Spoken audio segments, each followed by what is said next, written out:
Assalamu alaykum warahmatullahi wabarakatuh. Wa alaykum salaam warahmatullahi wabarakatuh. Kwa majina waitwa nani mzee? Suleiman Idi Hassan bana. Mzee, hapa tueleze huu ni mtaa gani na hapa ni wapi? Hapa bana ni eneo la Mtwapa, hapa ni kijijini Babelo School. Kijijini hapa bana. Na wewe ni mkazi wa hapa? Mimi ni mkazi wa hapa. Miaka mingi tulikuwa na shida na maji hapa. Naam.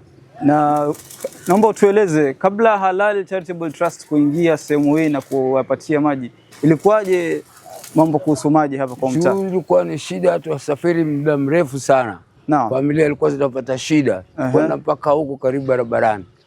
Kwa hivyo tuwashukuru Halal Trust kwa kuturahisishia. Sasa tunashukuru Allah.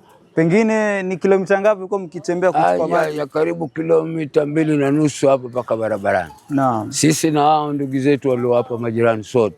Okay. Na sasa hii Halal wamewaletea maji hapa. Mna maoni gani kuhusu Halal Charitable Trust? Sisi tunamshukuru Allah pamoja na Halali kukumpa uwezo.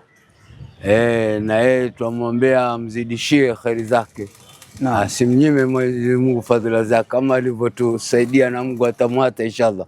Amin ya Rabbi. Amin.